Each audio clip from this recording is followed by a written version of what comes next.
Have you ever sat down to meditate, closed your eyes, and then immediately thought, "What am I doing? My mind is going 1,000,000 miles an hour." If that's you, you're not alone. And what I'm about to share might just change how you see meditation forever. We often think of meditation as just a way to relax or distress, but the ancient practices rooted in Buddhism offer insights that can fundamentally shift your entire perspective on life.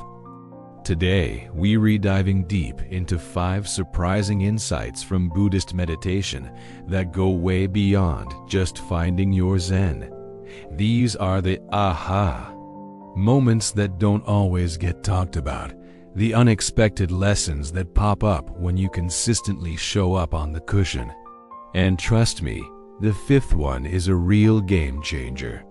So, get comfortable and let's explore the hidden depths of your own mind. First up, a truly surprising insight. Your thoughts are not you, and they're not even yours. Now, I know what you're thinking. Of course they're my thoughts. Who else's would they be? But stick with me. When you start meditating, you become an observer. You sit and watch as thoughts bubble up, seemingly out of nowhere. 1 second, you're focused on your breath. The next, you're replaying a conversation from a week ago. Then you're planning dinner. And then you're worrying about an email you forgot to send. Buddhist practice teaches us to see these thoughts like clouds passing in the sky. They arise, they linger for a bit, and then they dissolve. You are the sky, not the clouds. The big revelation here is that you don't have to believe every thought that pops into your head. You don't have to get swept away by them. Realizing you can have a thought without becoming the thought is incredibly liberating. It's the first step to breaking free from cycles of worry, anxiety, and self-criticism. The second surprising insight is that restlessness and boredom are actually gateways to profound discovery. We live in a world that constantly bombards us with stimulation. Phones buzzing, endless content to scroll through, always something to do, see, or hear. So when we sit in silence, it's natural to feel antsy, bored, or an intense urge to just get up and do something. Our modern instinct is to escape this discomfort immediately. But in meditation, you're encouraged to do the opposite. You sit with the boredom, you observe the restlessness, and something amazing happens. When you don't run away from these feelings, you start to see what's underneath them. You notice the subtle hum of energy in your body, the raw, unfiltered experience of just being. Boredom is not a sign that you're failing at meditation. It is a sign that you're starting to peel back the layers of distraction that normally cover up your true experience. It's in that space of nothingness that genuine creativity and insight can finally emerge. Ready for number 3? This one might seem counterintuitive. True happiness doesn't come from getting what you want. From a young age, we're taught that happiness is on the other side of an achievement, a purchase, or a relationship. I'll be happy when I get that promotion, or I'll be happy when I find the perfect partner. Buddhist meditation flips this script entirely. As you practice, you start to untangle the nature of desire and craving, what's called tanha in Pali. You see how fleeting the pleasure of getting something new really is. The initial joy fades, and soon you're looking for the next thing to make you happy. Meditation helps you cultivate a different kind of happiness, one that isn't dependent on external circumstances. It's a deep sense of contentment and well-being that arises from within. By observing your desires without acting on them, you realize that peace isn't found in satisfying every urge, but in understanding them and letting them go.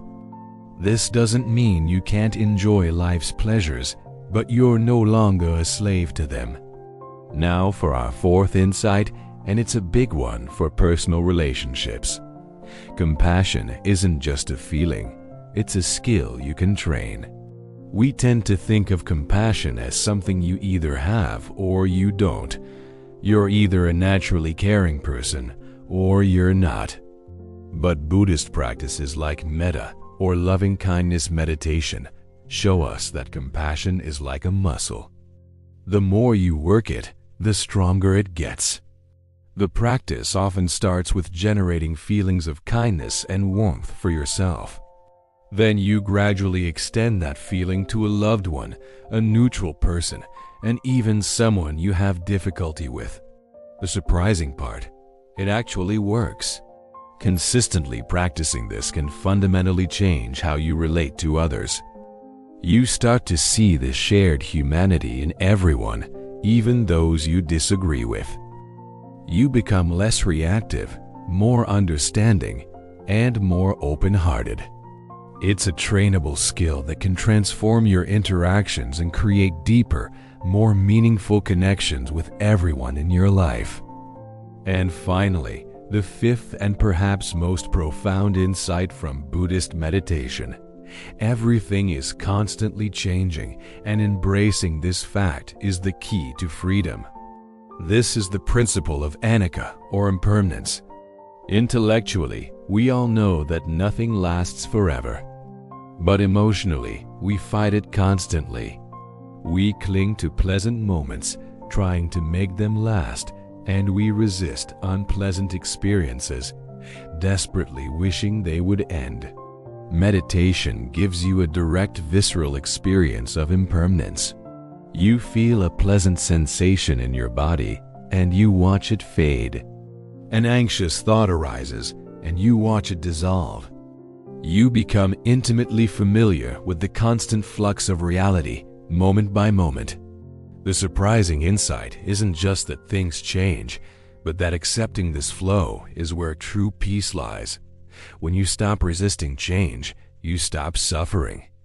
You learn to appreciate the good moments without clinging, and you navigate the difficult moments with grace, knowing they too will pass. This isn't a pessimistic view. It's a realistic and incredibly empowering one. It allows you to live more fully in the present moment because you know it's all you truly have. So there you have it. 5 surprising insights that can emerge from the simple act of sitting and paying attention. You realize your thoughts aren't you. Boredom is a doorway. Happiness isn't about getting what you want. Compassion is a trainable skill, and embracing impermanence sets you free. These aren't just philosophical ideas. They are experiential truths you can discover for yourself. Meditation is not about emptying your mind, but about getting to know it. It's a journey of self-discovery with the power to change not just your mood, but your entire life. If you've been on the fence about starting a practice, I hope this has inspired you to give it a try. You might be surprised by what you find. Thanks for watching, and if this resonated with you, consider subscribing for more journeys into the mind. See you next time.